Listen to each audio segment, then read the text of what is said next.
I was reading this book called A Billion Wicked Thoughts that was written by a bunch of engineers at Google, and they were looking at billions of Google searches, and there's no shortage of pornography on the internet, and there's much less by proportion than there was when the internet was first invented.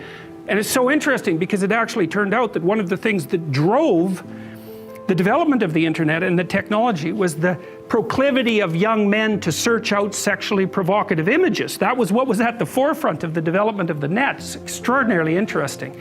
They were motivated to use it for that purpose, and that provided the platform from which it emerged. Amazing.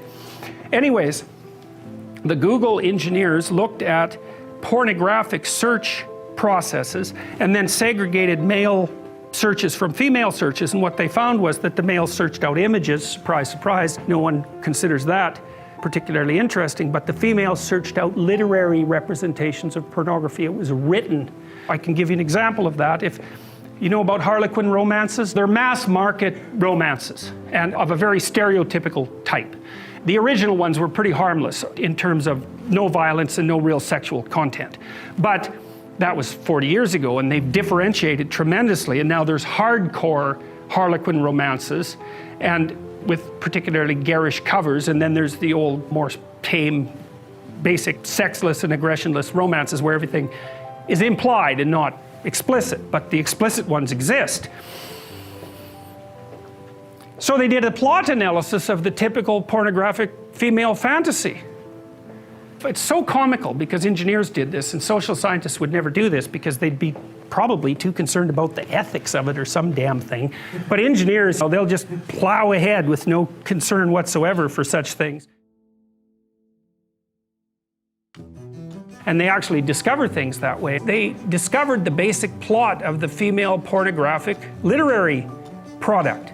And they identified, so basically what happened was that a innocent, well-meaning, and attractive young woman encounters a male who's a bit of a monster.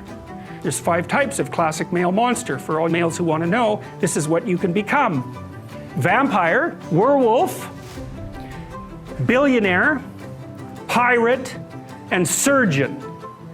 That's very interesting because, first of all, there's a dominance thing. There's predatory dominance that's implicit in that. With the billionaire, it's more abstract, but clearly that's an indication of very high success in the male dominance hierarchy. But there's this desire for aggression that's in that, a real aggression.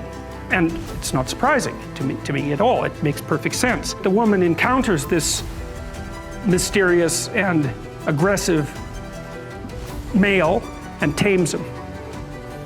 That's the female hero myth, as far as I can tell. It's Beauty and the Beast.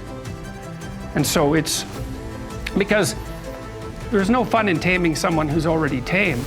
And what makes you think you really want someone who's tame anyways? There's no interest in that. Plus, when chaos manifests itself, what makes you think that someone tame is going to be good for anything?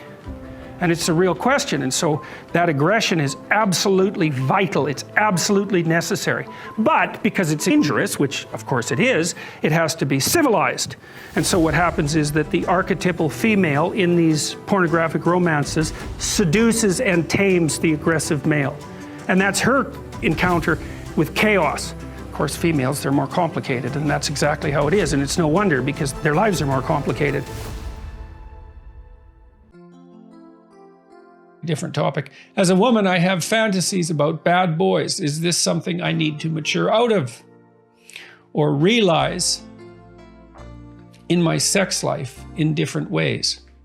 It's not that easy to maintain sexual interest on a continuously rewarding basis across long spans of time, say with the same partner as we age, say. Fantasy can provide pointers to overcome that proclivity for the deterioration of sexual interest. I remember reading Raymond Chandler. He talked about the beauty industry and the fashion industry and the hundreds of millions of dollars, billions of dollars that people spend on that, enhancing sexual interest, and came to the conclusion that it was all worth it because it's difficult to do. It's difficult to pull beauty into sexuality. It's difficult for each of us to maintain our attractiveness to other people. It's difficult under many circumstances to maintain being attracted. Fantasies, that's the part of you that has a proclivity towards sexual gratification, trying to make what it needs and wants known to you. And I would say incorporating that into your sex life is probably the best bet. Those are fantasies that you could hypothetically talk about with your partner, assuming that you have a partner that you could talk to about such things, and maybe that would free him or her up to talk about such things with you. And maybe your partner might be more interested in your fantasies and helping you along with them than you think.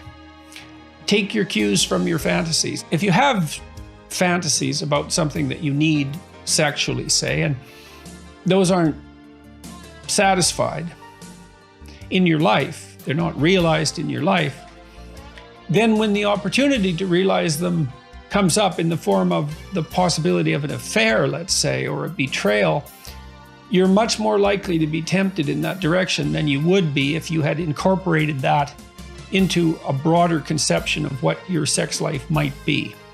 So,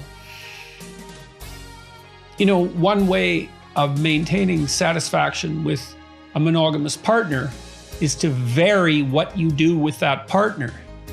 And if that variation is fueled by your mutual sexual fantasies, and then those fantasies are gratified, then one source of motivation to look elsewhere and potentially blow your whole life up and that of your partner as well while doing so is ameliorated.